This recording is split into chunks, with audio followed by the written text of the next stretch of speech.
ભૂતકાળમાં કઈ પરીક્ષાઓ પાસ કરેલી છે? સૌથી પહેલાં યુપીએસસીની તૈયારી શરૂ કરી હતી. અચ્છા. એટલે 2018માં મેં યુપીએસસીની મેન્સ પહેલી મેન્સ એ આપેલી.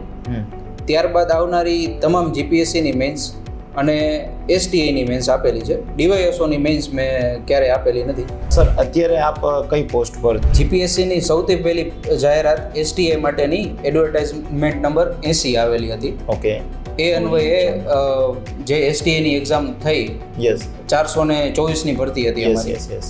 એ એક્ઝામમાં પ્રથમ અટેમ્પમાં જ હું 34th રેન્કે પાસ હતો. તો સર, ત્યારબાદ પ્રમોશનના ચાન્સ કેવા, મતલબ કે ડિપાર્ટમેન્ટની હાયરાર્કી કેવી રીતે હોય છે? ડિપાર્ટમેન્ટની હાયરાર્કીની આપણે વાત કરીએ તો જુનિયર ક્લાર્ક, જુનિયર ક્લાર્ક, એના ઉપર એસટીઆઈ, ઓકે, એસટીઆઈ ઉપર એસટીઓ, ઉપર એસી, ઓકે, એના ઉપર DC, deputy commissioner, okay, joint commissioner, અને આગળ પછી કમિશનરેટ પોસ્ટ છે. ઓકે. નમસ્કાર દોસ્તો, હું આપનો મિત્ર ફિલસુફ દિનેશ કણેત આપ સર્વનું હાર્દિક સ્વાગત કરું છું આપના પોતાના શહેરા પ્લેટફોર્મ કણેત ગાઈડન્સ પર. દોસ્તો, શનિવારનો દિવસ છે, 9 વાગ્યાના ટકોરે જેવી રીતે અલગ અલગ પ્રકારના સરકારશ્રીના અધિકારીઓ અને કર્મચારીગણ જે છે એમના માધ્યમથી જે છે હું તમને માર્ગદર્શન આપતો હોઉં છું કે ભાઈ અલગ અલગ પ્રકારની પરીક્ષાઓ કેવી રીતે પાસ થવી, પરીક્ષાની પદ્ધતિઓ વિશે આપણે ચર્ચા કરતા હોય છે. આજે આપણા જે છે એ આંગણે એક મહેમાન બન્યા છે અને એ મહેમાનના માધ્યમથી આવનારી જે એસટીઆઈની પરીક્ષા છે, આવનારી જીપીએસસી ક્લાસ 1-2ની પરીક્ષા જે છે એમના વિશે જે છે એકદમ તલસ્પર્શી માહિતી. જે વ્યક્તિ એવા છે દોસ્તો કે જેમને યુપીએસસી જે છે એ મેન્સ લખવાનો પણ અનુભવ છે, જેમની પાસે દોસ્તો બહોળા પ્રમાણમાં અનુભવ છે જીપીએસસીની પરીક્ષા પાસ કરવાનો અને અન્ય જે છે એ વિષયોને ઊંડાણપૂર્વક સમજવાનો. જ્યાં દોસ્તો વાત કરી રહ્યો છું આપણા જે છે મહેમાન બન્યા એવા છે આશીષ પટેલ સાહેબનો. આશીષ પટેલ સાહેબના માધ્યમથી દોસ્તો આજે આપણે જાણશું આવનારી જે છે એ ડિસેમ્બર મહિનામાં આયોજિત થવાની જે એસટીઆઈની એક્ઝામ છે, જાહેરાત ક્રમાંક 28 છે, આપ સર્વ મિત્રોને જાણ છે. આ પરીક્ષાને જે છે આ 3 મહિનાના સમયગાળામાં કેવી રીતે ટેકલ કરવી જોઈએ, સાહેબ પાસેથી આપણે જાણશું કે prelims as well as mains આ બંનેની તૈયારી એકસાથે કરવી હોય તો સંતુલન કેવી રીતે જાળવવું જોઈએ, અને સરના જે છે એ એમના ડિપાર્ટમેન્ટના બીજા અનુભવ જે છે એ આપની સાથે શેર કરશે. આપના આવા કોઈ પણ પ્રકારના જે છે એ ક્વેશ્ચન હોય તો ડેફિનેટલી કમેન્ટ બોક્સમાં જણાવજો. અન્ય જ્યારે કોઈ કર્મચારી અથવા તો અધિકારીગણ સાથે આપણે ઇન્ટરવ્યૂ લેશું ત્યારે એમને પૂછવાના પ્રયત્ન કરશું. સર, પહેલાં તો આપનું ખૂબ ખૂબ હાર્દિક સ્વાગત છે કે આપનો અતિ વ્યસ્ત શેડ્યુલ છે છતાં બી ઉમેદવારોના માર્ગદર્શન માટે આપણે સમય કાઢ્યો. ખૂબ ખૂબ આભાર આપનો. સરજી, સામાન્ય રીતે તો પહેલો ક્વેશ્ચન જેમ આપણે પેલા જીસીએસઆરના નિયમો કરતા હોય અને વ્યાખ્યાઓ કે ટૂંકી સંજ્ઞાઓ હોય એવી રીતે આપનો ઉમેદવાર ઘણા બધા એવા છે કે જે આપને પણ ઓળખે છે, અલગ અલગ સોશિયલ મીડિયાના માધ્યમથી આપ ગાઈડન્સ આપતા હોય છો. થોડો દોસ્ત આપ જે નથી ઓળખતા એમને આપનો થોડો પ્રાથમિક પરિચય, આપનો થોડું એજ્યુકેશન, આપની વર્તમાનની પોસ્ટ અને આપણે ભૂતકાળમાં કઈ પરીક્ષાઓ પાસ કરેલી છે? મારું નામ પટેલ આશીષ જગદીશભાઈ, મારું મૂળ વતન સુરેન્દ્રનગર. અચ્છા. મેં ગ્રેજ્યુએશન કર્યું છે BA વિથ ઇકોનોમિક્સ રાજકોટથી. અચ્છા. પછી આગળ કોઈ પોસ્ટ ગ્રેજ્યુએટ કે એનો કોઈ અભ્યાસ કરેલો નથી. ગ્રેજ્યુએશન પૂરું કરતાં જ એવું અનુભવાઈ ગયું હતું કે આપણે આ કોમ્પિટિટિવ ફિલ્ડમાં જવું છે. એટલા માટે લાસ્ટ યરથી જ સૌથી પહેલાં યુપીએસસીની તૈયારી શરૂ કરી હતી. અચ્છા. એટલે 2018માં મેં યુપીએસસીની મેન્સ પહેલી મેન્સ એ આપેલી. ત્યારબાદ આવનારી તમામ જીપીએસસીની મેન્સ અને એસટીઆઈની મેન્સ આપેલી છે. ડીવાયએસઓની મેન્સ મેં ક્યારેય આપેલી નથી. અનફોર્ચ્યુનેટલી ડીવાયએસઓની પ્રિલિમ્સ હું ક્યારેય પાસ નથી કરી શકી. ઓહો. અચ્છા. તો સાહેબ આપે યુપીએસસી મેન્સ કેટલી વખત લખેલી છે? યુપીએસસી મેન્સ મેં એક વખત લખેલી છે 2018માં, અને 2017માં પહેલો જ અટેમ્પ હતો. મારું કોલેજ પણ પૂરું થયું હતું. ઓકે. એ વખતે GS 1માં હું ક્વોલિફાય કરતો હતો. ઓકે. પણ ઘણાઈને થાય છે સીસેટમાં નથી થતી. એમ મારે સીસેટમાં ક્વોલિફાય ન થવાના કારણે એ મેન્સ મેં નથી આપેલી. ઓકે. સર, અત્યારે આપ કઈ પોસ્ટ પર છો અને જીપીએસસીની કઈ જાહેરાત અનુક્રમે જે છે આપને સફળતા પ્રાપ્ત થઈ છે? જીપીએસસીની સૌથી પહેલી જાહેરાત એસટીઆઈ માટેની એડવર્ટાઇઝમેન્ટ નંબર 80 આવેલી હતી. ઓકે. એ અન્વયે જે એસટીઆઈની એક્ઝામ થઈ, યસ, 424ની ભરતી હતી અમારી. એ એક્ઝામમાં પ્રથમ અટેમ્પમાં જ હું 34th રેન્કે પાસ હતો. ઓકે, એટલે પેલી 2019માં જે 80 નંબરની જાહેરાત આયોજિત થઈ હતી અને આગળ જતા જે છે એ આપને જે છે એ ઓર્ડર પ્રાપ્ત થયો. યસ, 2019માં એ જાહેરાત આવી અને કોરોનાનો કપરો કાળ હતો. એ સમયે અમે લકી હતા કે એ સમયે આ રિઝલ્ટ આવ્યું જ્યારે આખી દુનિયા એનાથી ત્રસ્ત હતી, આપણે જાણીએ છીએ. અને એ 424ના લકી કેન્ડિડેટમાં એક હું હતો. એટલે આપનું જે 2019માં જે 80 નંબરની એસટીઆઈ જે ફર્સ્ટ ટાઈમ આવી જીએસટી આવ્યા બાદ એનું જે આખી રિક્રુટમેન્ટની પ્રોસેસ બિફોર કોવિડ પૂરી થઈ ગઈ હતી? યસ, બિફોર કોવિડ એનું રિઝલ્ટ આવી ગયું હતું. ઓકે, ઓર્ડર નહોતા આપ્યા? ઓર્ડર 2021 બીજા મહિનામાં આવ્યા હતા. અચ્છા, એટલે એ કોરોનાનો બીજો વેવ ત્યારે શરૂ થતો. અચ્છા, એટલે આમ જોવા જઈએ તો સાહેબ સરકારશ્રીએ અને ઈશ્વરે આપની સારી પરીક્ષા લઈ લીધી. બિકોઝ જ્યારે આપણે રિક્રુટમેન્ટ તમે થયા છો 21 યા તો 21ના મિડમાં, ત્યારે પરિસ્થિતિ એવી હતી કે સરકારશ્રી આપને ટ્રેનિંગ બી ના આપી શકે. બિકોઝ સમયગાળો જેવો હતો. એટલે તમારી પાસે જે પોતાના એથિક્સ છે, તમે જે કઈ પ્રકારે જાહેર વહીવટ બાબતે જે તમારી સમજ છે લોકો સુધી પહોંચવાની, એટલે એક તો નવો ડિપાર્ટમેન્ટ, નવી કાર્યવાહી, અને એમાં બી કોવિડ જેવો સમય કે જેમાં ક્યાંક ને ક્યાંક જે છે આપણે પોતાના સારા જે છે એ વિચારોને આધીન રહીને કામ કરતા હોય. સર, બીજું કે આ જે એસટીઆઈ છે, ઘણા એવા ઉમેદવારો છે કે જે ફર્સ્ટ ટાઈમ જ આપણો પોડકાસ્ટ જોતા હોય અને એમને એસટીઆઈ બાબતની જે છે તૈયારી કરવી હોય, તો થોડું ઉમેદવારોને એ જણાવો કે જે સ્ટેટ ટેક્સ ઇન્સ્પેક્ટર છે, રાજ્ય વેરા નિરીક્ષક, એમની પરીક્ષાનું માળખું પ્રિલિમ્સ અને મેન્સના સંદર્ભમાં કેવી રીતે હોય છે? પ્રિલિમ્સમાં એક પેપર હોય છે, ઓકે, જે 200 માર્કના એમસીક્યુ હોય છે. રાઈટ. જીપીએસસીના 2017થી જ્યારે રેગ્યુલર દાસા સાહેબ આવ્યા ત્યારથી લેવાની શરૂ થઈ અને પ્રત્યુત્તર દરેક વર્ષે ચાલી જ આવે છે. રાઈટ. તો એના પેપર્સ આપણે સ્ટડી કરીએ, ખાસ ક્લાસ 1 to એસટીઆઈ, ડીવાયએસઓ અને પીઆઈના. રાઈટ. એટલે આપણને એમાં કયા કયા પ્રકારના ક્વેશ્ચન પૂછશે ઓકે એ જનરલ ખ્યાલ આવી જાય.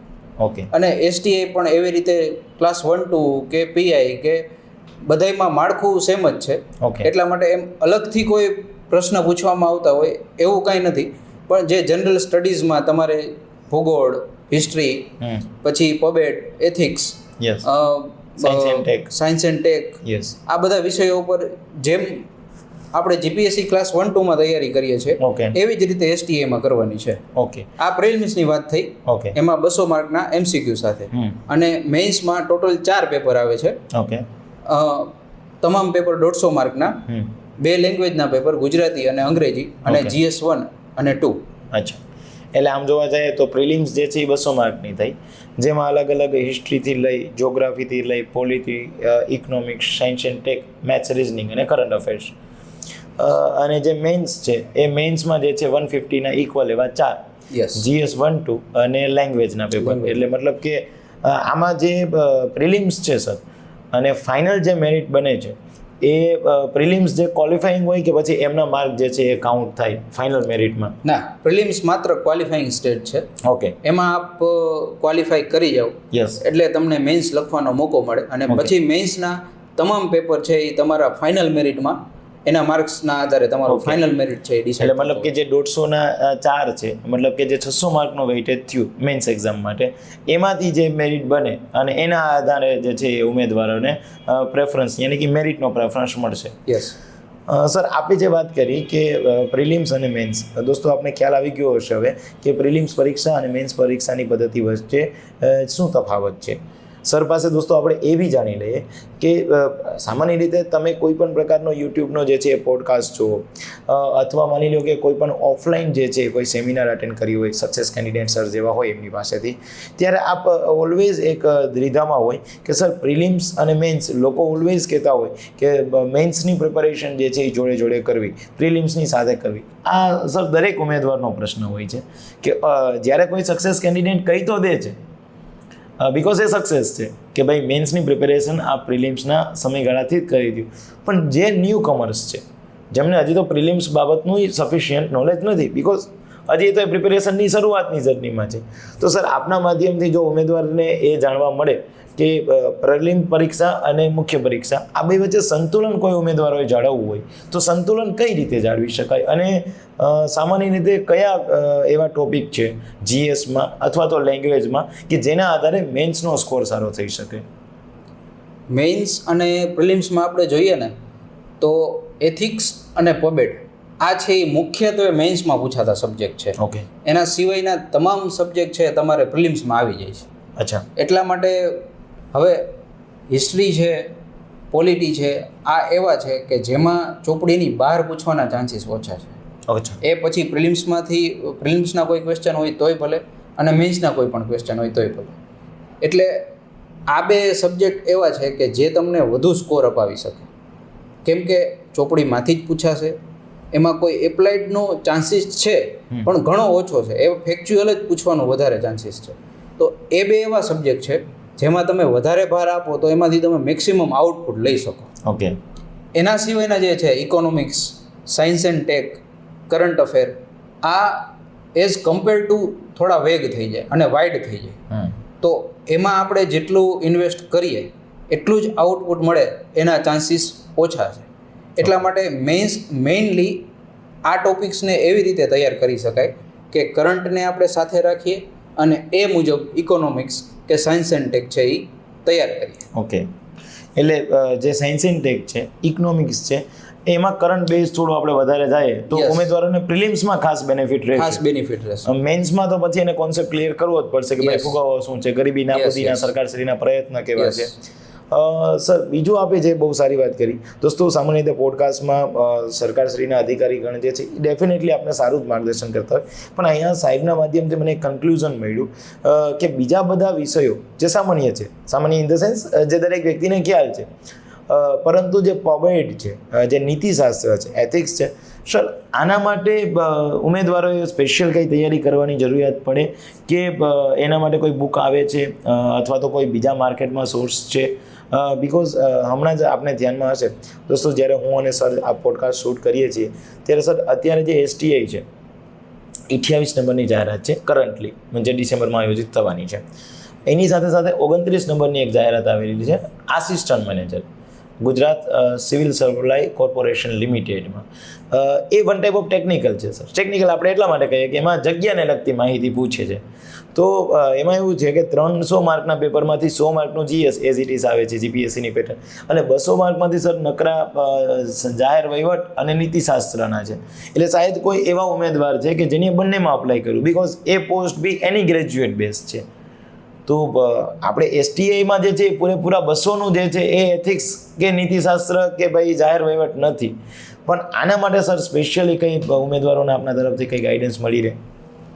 જાહેર વહીવટ અને નીતિશાસ્ત્ર મેઇન્સ માટે એવા સબ્જેક્ટ છે કે જેમાં તમે 100 પેજ વાંચો ને તોય ઇનફ છે. અચ્છા. આ સબ્જેક્ટ એવા છે, ખરેખર બહુ ટૂંકા છે, ખાલી તમે એની ટર્મિનોલોજી છે ઓકે એને અન્ડરસ્ટેન્ડ વ્યવસ્થિત કરી લ્યો, અને છેલ્લા જ્યારથી GPSC રેગ્યુલર લેવાની શરૂઆત થઈ છે 2017 પછીની, ઓકે, તો એ બધા પેપર્સ વ્યવસ્થિત સ્ટડી કરી લ્યો. ઓકે. અને એમાં જે ક્વેશ્ચન પૂછ્યા છે એના આન્સર તમે એક વખત લખો, અથવા બધા ન લખો તો જે તમને યોગ્ય લાગે. એમ કે માની લ્યો કે ટ્રાન્સપરન્સીને રિલેટેડ કોઈ ક્વેશ્ચન આવેલો છે તો એ ક્વેશ્ચન આપણે સિલેક્ટ કરીએ, એના 2-3 આન્સર લખીએ. પછી પાર્ટિસિપેટરી ગવર્નન્સનો કોઈ ક્વેશ્ચન છે, પ્રોબિટીનો કોઈ ક્વેશ્ચન છે, બરાબર, તો એ પ્રમાણે સિલેક્ટ કરી અને 2-3 આન્સર લખશો એટલે તમને ખુદ ખ્યાલ આવી જશે કે આ આન્સર છે એ બહુ અલગ નથી થતા, મોસ્ટલી સેમ આન્સર થાય છે. કદાચ 20% 30% આન્સરમાં ડિફરન્સ આવે. એટલા માટે પબેટમાં એ વસ્તુ કરવાની જરૂરિયાત છે, જે ટર્મિનોલોજી છે એ ટર્મિનોલોજી વ્યવસ્થિત સમજવી. ઓકે. અને એના ઉપર 2-3 ઉદાહરણ તમારે પહેલેથી માઇન્ડમાં સેટ રાખવા. ઓકે. કે તમને ટ્રાન્સપરન્સીને રિલેટેડ કોઈ ઉદાહરણ છે તો એક પબ્લિક લાઈફમાંથી આપણને કેવી રીતે મળે છે, જાહેર જીવનમાં આપણે એને કેવી રીતે એપ્લાય કરતા હોય છે, રાઈટ, બરાબર. એ પ્રકારના 2-3 ઉદાહરણ તમારા મગજમાં હોવા જોઈએ. ઓકે. એવી જ રીતે ઓનેસ્ટીના ઉદાહરણ છે તો ઓનેસ્ટીમાં જનરલી કોઈ ઓફિસર્સનું ઉદાહરણ હોય, કોઈ મોટી પર્સનાલિટીનું ઉદાહરણ હોય, કોઈ તમે જીવનમાં કંઈક એવું ઓનેસ્ટીનું ઉદાહરણ તમારા જીવનનું હોય, તો એવી રીતના ઉદાહરણ અલગથી સેટ કરી શકાય અને આ ટર્મિનોલોજી મુજબ તમારે એને વ્યવસ્થિત અન્ડરસ્ટેન્ડિંગ કરો.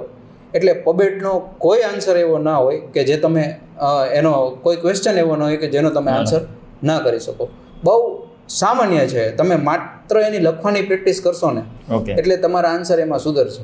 પબેટ અને એથિક્સ બંને સબ્જેક્ટ એવા છે, એ તમને વાંચવાથી ઓછા આવડશે, લખવાથી તમને વધારે આવડશે. લખવાથી તમે એમાં વધારે માર્ક મેળવી શકશો, કેમ કે એમાં આગળ જતાં તમારી અન્ડરસ્ટેન્ડિંગ જે ટર્મિનોલોજી તમે આજે વાંચી એમાંથી તમે આજે સમજ્યા અને એ 2 દિવસ પછી કે 3 દિવસ પછી તમે લખો છો અને એનું ઇવેલ્યુએશન કરો છો તો તમે એમાં વધુ ડેપ્થમાં સમજશો. એટલે એ તમને લખવાથી વધારે સમજાશે એઝ કમ્પેર ટુ રીડિંગ કરતાં.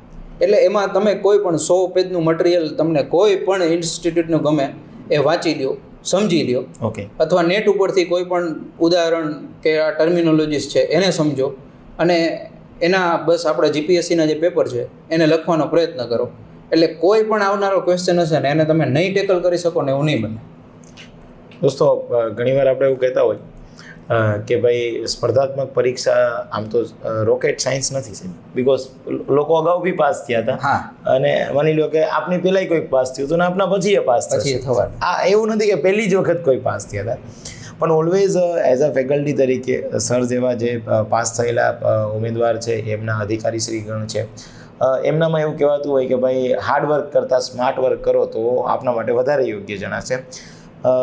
એથિક્સ પબેટ જેવો સબ્જેક્ટ કે જે આપણને અઘરો લાગતો હોય અને જે સર જે સફળ થયા છે, સક્સેસ કેન્ડિડેટ છે પહેલી STIની ભરતી, અને એમાંય જો સર દ્વારા આપણને એવું કહેવામાં આવે કે 100 માર્કનું એક મટીરિયલ આપણું પોતાનું તૈયાર કરેલું હોય અને એના અલગ અલગ પ્રકારના જે ટર્મ છે એ ટર્મ સમજી એને પ્રેક્ટિકલ લેંગ્વેજમાં હાઉ ટુ ઇમ્પ્લાન્ટ આ એક વસ્તુ સમજાઈ જાય તો ઇન શોર્ટ હું તમને એવું સમજાવવા માગું છું દોસ્તો કે સરે આ આન્સર આપ્યો ને એ તમને સાહેબ જે છે આગળ જતાં બહુ જ સારો બેનિફિટમાં રહેશે.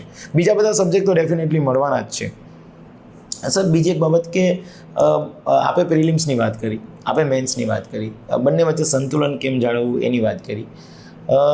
માની લઈએ કે સર આપનું જે આ પોડકાસ્ટ છે, તમારા જે કંઈ ઉચ્ચ વિચાર છે એના માધ્યમથી કોઈ વ્યક્તિ STI બની ગયા જે અત્યારની જે જાહેરાત ક્રમાંક છે એનાથી, તો સર ત્યારબાદ પ્રમોશનના ચાન્સ કેવા, મતલબ કે ડિપાર્ટમેન્ટની હાયરાર્કી કેવી રીતે હોય છે? ડિપાર્ટમેન્ટની હાયરાર્કીની આપણે વાત કરીએ તો જુનિયર ક્લાર્ક, સિનિયર ક્લાર્ક, એના ઉપર STI, STI ઉપર STO, ઉપર AC, એના ઉપર DC, deputy commissioner, joint commissioner, અને આગળ પછી કમિશનરેટ પોસ્ટ છે. હવે ડિપાર્ટમેન્ટ આમ જોવા જાવ ને તો વેટ સમયે જે રજિસ્ટર્ડ ડીલર હતા, જે આપણે કહીએ ને કે વેપારી જે ચોપડે નોંધાયેલા હતા, એ વેટ સમયે ખૂબ ઓછા હતા. પણ આપણે એસ્પાયરન્ટ છો એટલે છાપામાં વાંચતા હશો કે દર મંથ આટલું કલેક્શન થયું, અને દર મહિને રજિસ્ટર્ડ ડીલર જે છે વેપારી ચોપડે નોંધાય એ GSTમાં વધતા જાય છે. એટલે આમ કમ્પેરિઝન તમે કરો ને તો વેટ કરતાં 3 થી 4 ગણા વધારે GSTમાં નવા ડીલરો નોંધાય છે. એટલે ડિપાર્ટમેન્ટ વાઇડ થતો જાય છે. અને ડિપાર્ટમેન્ટમાં ઘણા બધા ઇન્ટરનલ ફેરફાર આવે છે. અને આમે તમે જે કદાચ તૈયારી કરવાવાળા જે 2-3 વર્ષથી તૈયારી કરતા હશે એ લોકોને ખ્યાલ હશે કે તમે લાસ્ટ 3 GPSCની ભરતી જુઓ તો AC, STO અને STIની ભરતી તમને વધારે જોવા મળશે. એટલે ન્યૂલી રિક્રુટમેન્ટ જે થયેલા યુવાનો છે એ આ ડિપાર્ટમેન્ટમાં વધારે આવ્યા છે અને ડિપાર્ટમેન્ટ વાઇડ થતો જાય છે. એટલે પ્રમોશનના ચાન્સીસ ઘણા સારા છે. અને આમ બી સરકારશ્રીના સર જે ડિપાર્ટમેન્ટ પાસે મહેકમ હોય, જે માંગણા હોય, એમાં બી આ વખતે જે છે એટલી જાહેરાત છે, પણ બીજી પણ જગ્યાઓ ખાલી છે અને નવી જગ્યાઓ પણ ઊભી થવાના ચાન્સીસ ખરીને, કારણ કે ડિપાર્ટમેન્ટ જે છે વાઇડ થાય છે તો બટ ઓબિયસ છે કે મેન પાવરની જરૂરિયાત જે છે ક્યાંક ને ક્યાંક વધારે પ્રમાણમાં રહેવાની છે. આજ ભરતી આજ વર્ષે કંઈક 552ની જગ્યા હતી, કંઈક એવું હતું. અને સરકારે પછી એને સ્પ્લિટ કરી દીધી. આ વખતે 300 આવી છે અને આવનારી કદાચ 252ની આવશે. પણ એ ભરતી ચાન્સીસ છે વધારે અને પ્રમોશનના પણ ચાન્સીસ ઘણા ખરા છે. સર, એક આપના માધ્યમથી ઉમેદવારોને મારે એ સંદેશો આપવો છે. ઘણીવાર ઉમેદવારો GPSCની પ્રિપેરેશન કરતા હોય અને અમુક ટાઈમે એવું થતું હોય કે ભાઈ સિંગલ ડિજિટમાં ભરતીઓ આવતી હોય. કોઈ પોસ્ટ છે, માની લે કે ગેરી છે અને ગેરીના રિસર્ચ ઓફિસર છે, એની 4 જગ્યા જ આવી છે. ઉમેદવાર તૈયારી સારી કરે છે, પરંતુ just because of lack of confidence એની પ્રિપેરેશનનો કયો કે ખુદ પર કયો યા અન્ય કોઈ રીઝનથી એ લોકો જે છે જીપીએસસીમાં ફોર્મ ભરવાનું ટાળે છે કે ભાઈ હવે એક જ જગ્યા છે, ક્યાં આવે યાર એમાં આપણું આવશે. આપ યુપીએસસીના એસ્પિરન્ટ રહ્યા છો, આપે યુપીએસસી લખી છે, જીપીએસસીના સક્સેસ કેન્ડિડેટ છો, તો સર આ બાબતે આપના કંઈ ઉમેદવારોને કંઈ સંદેશો જાય ખરી કે ભાઈ જગ્યાઓ મેટર કરે છે કે આપની પ્રિપેરેશન મેટર કરે છે કે પછી આમાં હું બંને બાબતમાં ખોટો છું? ના, જગ્યા મેટર નથી કરતી. તમે કોઈ પણ ભરતી જોવો તો એમાં સિરિયસ કેન્ડિડેટ બહુ ઓછા હોય છે. રાઈટ. ખરેખર તમે પ્રિલિમ્સ આપશો તો પ્રિલિમ્સ વખતે કદાચ 1,00,000-2 લાખ લોકોએ ફોર્મ ભર્યા હશે. હવે 2 લાખમાંથી 1 લાખ તો ગેરહાજર હોય છે. એટલે માત્ર આંકડાથી ભરમાવાની જરૂરિયાત નથી. હવે 1 લાખમાંથી જે ખરેખર સિરિયસ પ્રિપેરેશન કરીને આવ્યા હશે એવા 10,000 કે 5-7 હજાર કેન્ડિડેટ છે એ મેઇન્સ માટે સિલેક્ટ થવાના છે. અને મેઇન્સ એ 2-3 દિવસમાં આવડી જાય એવી વસ્તુ નથી. એ તમારે આપણે બધાને એક કન્સેપ્ટ વાંચવાનું શરૂ કરીએ ને એટલે એમ વાંચવાનો કન્સેપ્ટ વધારે મગજમાં કરી જાય છે. મેઇન્સ લેખિતની પરીક્ષા છે તો એ લેખિતથી પાસ થવાય, આ કોઈ સમજતું નથી.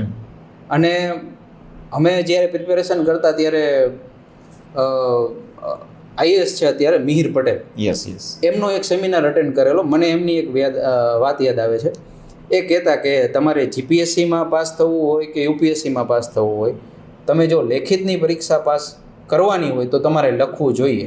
અને લખવું એ એટલું આળસવાળું કામ છે જે લેખક હોય એના સિવાય કે તમને રોજ યાદ દેવડાવવું પડશે કે મારે 1 કલાક કે 1.5 કલાક કે 2 કલાક લખવાનું છે. એટલે જે 5-7 હજાર કેન્ડિડેટ હવે જે મેઇન્સ માટે સિલેક્ટ થયા છે એમાંથી રોજ લખવાની પ્રેક્ટિસ કરવાવાળા બહુ જૂજ જ મળશે. રાઈટ. એટલે આપણે જો રાઈટ ડાયરેક્શનમાં મહેનત કરીએ તો સક્સેસફુલ જે 300 કેન્ડિડેટ હોય એમાં સિલેક્ટ થવું બહુ અઘરું નથી.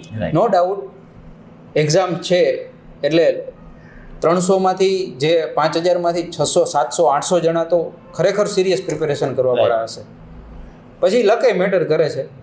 અને પણ આપણે મહેનત નહીં કરી હોય તો પછી આપણને ખુદને જેને સિરિયસ પ્રિપેરેશન કરી હશે એને ગિલ્ટ ફીલ થશે કે મેં મહેનત કરી નથી અને હું પાસ નથી.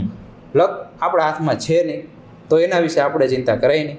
એટલે આ પેલા જેવું છે સર કે જે ઉમેદવારો અત્યારે પોડકાસ્ટના માધ્યમથી જીપીએસસી યા તો એસટીએની પ્રિપેરેશન કરે છે, પ્રિપેરેશન કરી જ નથી કોઈ વ્યક્તિએ, તો બટ ઓબ્વિયસ છે સફળતા મળવાની જ નથી.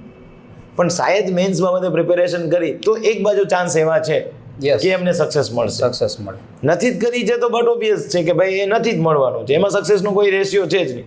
આમાંય કદાચ મે બી નિષ્ફળતાનો ચાન્સીસ છે, પણ આમાં નિષ્ફળતા સર એમને બીજી પરીક્ષામાં કામ આવશે. 100%. એટલે જ આપણે પહેલા જ વાત કરી ને કે જીપીએસસીની તમામ પરીક્ષાનું માળખું કે જે જનરલ કોઈ પણ ગ્રેજ્યુએટ વ્યક્તિ આપી શકે છે એનું સેમ જ માળખું છે.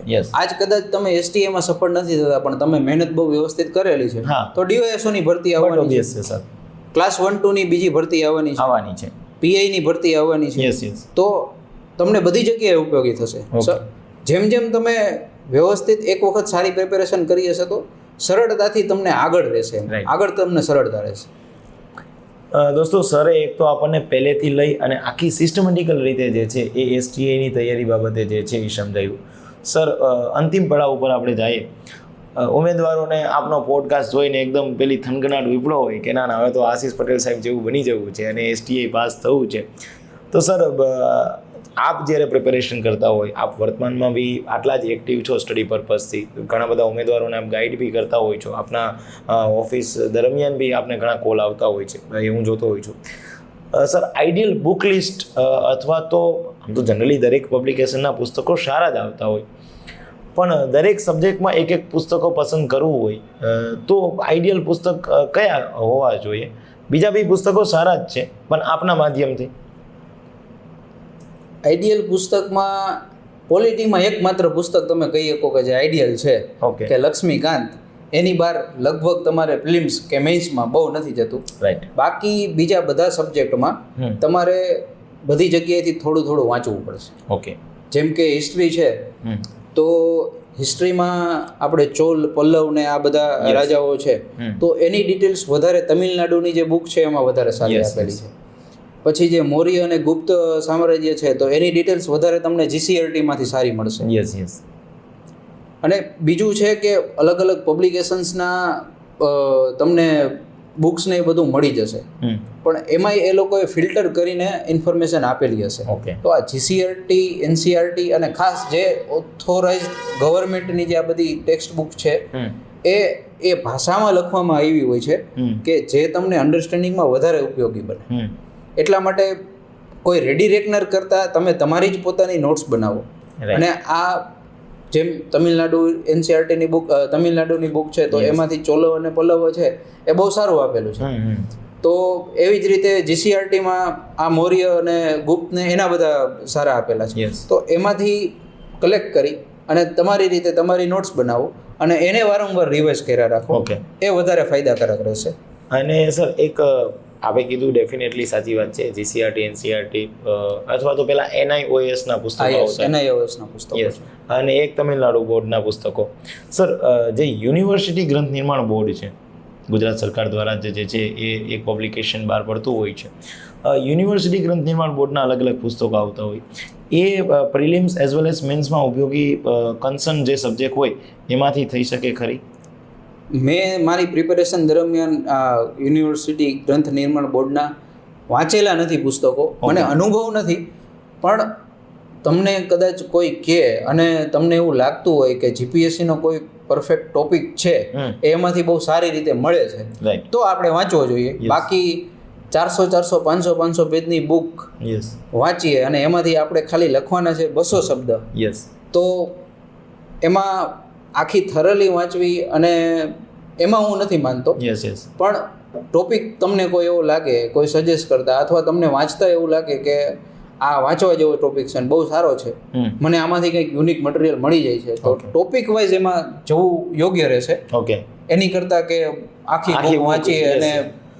અને જીપીએસસીની એક્ઝામમાં મહત્વ અલગ અલગ બુક વાંચવા કરતાં એક જ બુક વારંવાર રિવિઝન એ વધુ મેટર કરે છે. અને સર, આ બુકમાં એક્સ્ટ્રા એડ કરવું હોય અને ઉમેદવારને કરંટ અફેર્સ જોવું હોય, કારણ કે ઉમેદવારનો દરેકનો આ એક બેઝિક લેવલનો જે છે એ થોડી કમ્પ્લેન કહીએ તો કમ્પ્લેન, ફરિયાદ કહીએ તો ફરિયાદને કન્ફ્યુઝન પોઈન્ટ કહીએ તો કન્ફ્યુઝન પોઈન્ટ. કે સર, પહેલાં તો એ આપ ઉમેદવારને જણાવો કે કરંટ અફેર્સ કેટલા મહિનાનું કરવું જોઈએ અને એના માટેના કંઈ સોર્સ, ન્યૂઝપેપર યા પીઆઈબી યા ઓલ ઇન્ડિયા રેડિયો કે અન્ય કોઈ આપણા માધ્યમથી હોય એવું? કરંટ અફેર જીપીએસસીમાં જનરલી છેલ્લા 6-7 મહિનાનું પૂછે છે. જે પેપર્સનું મેં સ્ટડી કર્યું છે એ મુજબ એનાથી વધારે જૂના કરંટ અફેર્સના ક્વેશ્ચન આવવાના બહુ ઓછા ચાન્સીસ છે. એટલે 6-7 મહિનાના કોઈ પણ પબ્લિકેશનનું તમને જેના ઉપર ભરોસો હોય એના ઉપર એના કરંટ અફેર્સ વ્યવસ્થિત જોઈ લેવા જોઈએ. અને જે બહુ જ હાઇલાઇટેડ ટોપિક હોય, જ્યારે મેં જ્યારે 2019માં એક્ઝામ આપેલી ત્યારે યુરોપિયન ટ્રેડ એગ્રીમેન્ટ એ બહુ ચર્ચામાં હતું. તો અત્યારે આપણે જે છે ઇઝરાયલ યુદ્ધ અને મિડલ ઇસ્ટનું જે કંઈ છે એ ખૂબ ચર્ચામાં છે.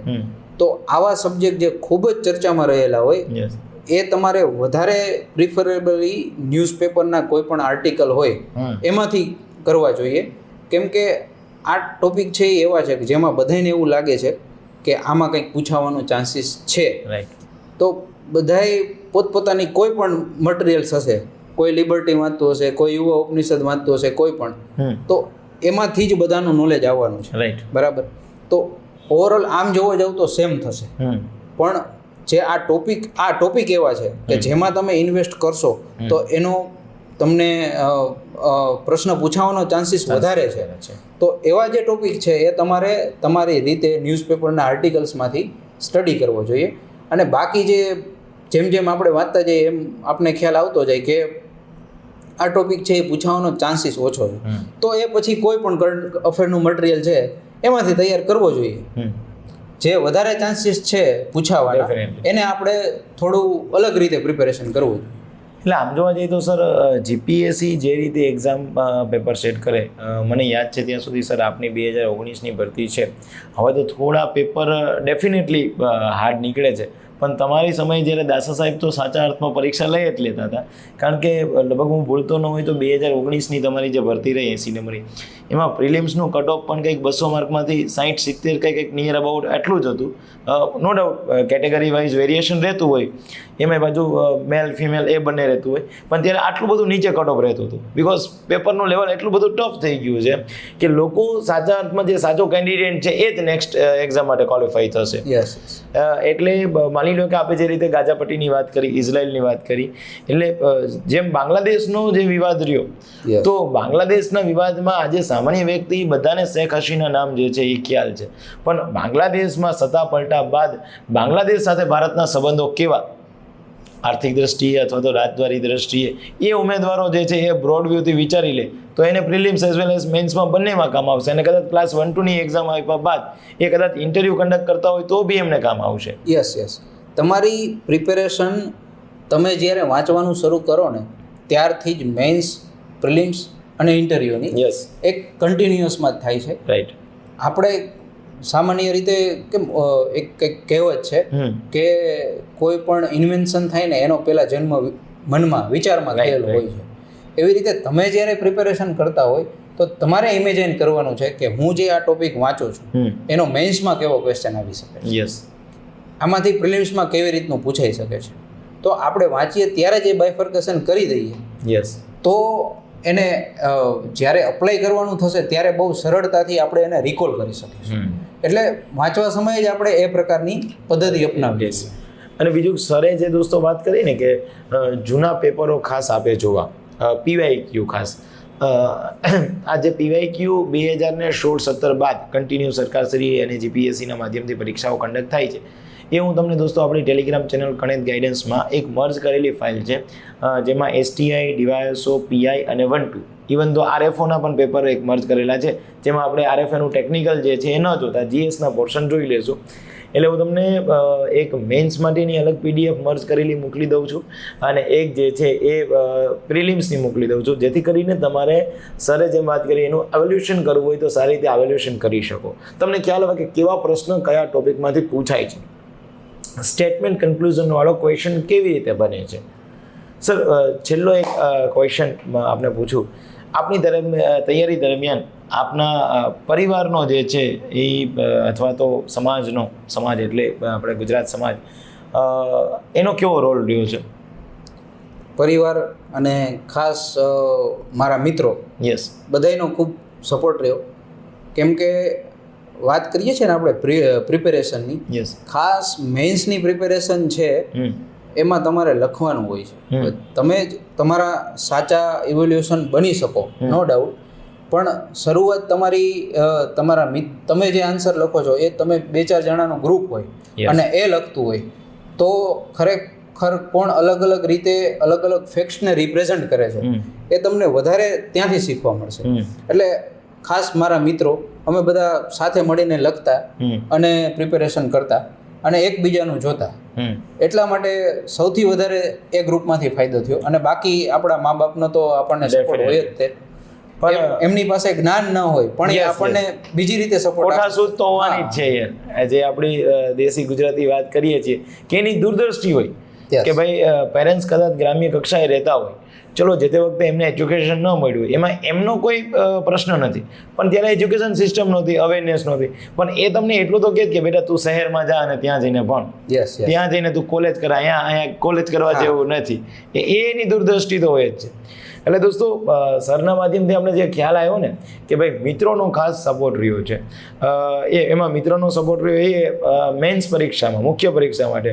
અને સર હું ન ભૂલતો હોય તો આપના જે મિત્રો છે ચિરાગભાઈ કડીવાર, દીપભાઈ સોરઠિયા, આપ છો, તમે બધા જ અત્યારે એસટીએ તરીકે અથવા તો કોઈને કોઈ જગ્યાએ જે છે સરકારશ્રીમાં પ્રતિનિધિત્વ કરો છો. Yes yes. એટલે ગ્રુપ સ્ટડીનો દોસ્તો બેનિફિટ એ છે સાહેબ એક પાસ નથી થતા, આજુબાજુમાં તૈયારી કરનાર બધા પાસ થાય છે હે ને. અને ક્યારેક આપ જ્યારે મળો ગેટ ટુગેધર થાય ત્યારે બધા જ વ્યક્તિઓ અલગ અલગ જિલ્લામાં અલગ અલગ જગ્યાએ પોસ્ટિંગ પર ધરાવતા હશે અને બધા એસટીએ હશે. અને ત્યારે પછી તમે તમારી ભૂતકાળ વાગડશો કે ત્યારે આપણે જે લાઇબ્રેરીમાં બેસીને પ્રિપેરેશન કરતા એનો જે છે એ આપણને નિષ્કર્ષ અત્યારે મળ્યો છે.